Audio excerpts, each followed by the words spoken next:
Hello bachchan, let's solve this question. The question read as which of the following carbonates is unstable in air and is kept in CO2 atmosphere to avoid decomposition. So इनमें से most unstable कौन सा मैं ये बताना है. So this is related to S block elements क्योंकि ये S block के सारे carbonates हैं group 2 के particularly. Okay, so this is S block elements. Key concept is going to be thermal stability. Okay, so इसमें आप यूज कर सकते हो इफ आप कार्बोनेट का आयन लो. कार्बोनेट आयन इसमें क्या है, एक कार्बन है और 3 ऑक्सीजन है. So that means this anion as a whole, this anion is big और you can say large.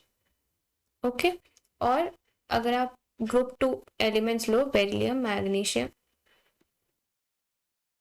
It's like this. और नीचे जाते जाते साइज क्या करता है, इंक्रीज करता है. अगर कोई बड़ी चीज है और बड़ी चीज के साथ बॉन्ड बनाए तो वो ज्यादा अच्छा बॉन्ड बनेगा. जैसे अगर कार्बोनेट है और वो अगर बेरियम के साथ बॉन्ड बनाए तो वो बॉन्ड ज्यादा अच्छा बनेगा. ठीक है, so this will be thermally stable.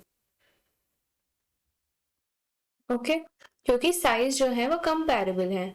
But यही अगर आप लो, अब कार्बोनेट तो आपका इतना बड़ा है, ठीक है, और अगर आप इसकी जगह आप बेरिलियम लो, सो बेरिलियम छोटा है, सो छोटा और बड़े का बॉन्ड जो है that bond is not stable. So that means this is thermally unstable. तो ये थर्मली अनस्टेबल है. ठीक है, तो अगर आप इसको नॉर्मली एटमॉस्फेयर में रखोगे, अगर बेरिलियम कार्बोनेट नॉर्मल एटमॉस्फेयर में रखोगे तो वो बेरिलियम और CO2 रिलीज कर देगा आराम से और बेरिलियम ऑक्साइड बन जाएगा. बट अगर आप बेरिलियम कार्बोनेट को CO2 के अंदर ही रखो तो आप देखो, अगर according to Le Chatelier's principle, अगर आप ये चीज जो आपका प्रोडक्ट साइड में है उसकी कॉन्सेंट्रेशन बढ़ा दो तो रिएक्शन बैकवर्ड मूव करता है.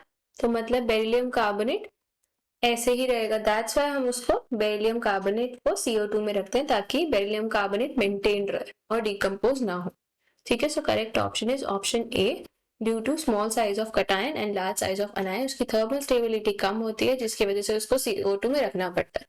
ठीक है, thank you. Hope you understood the solution well. Best of luck.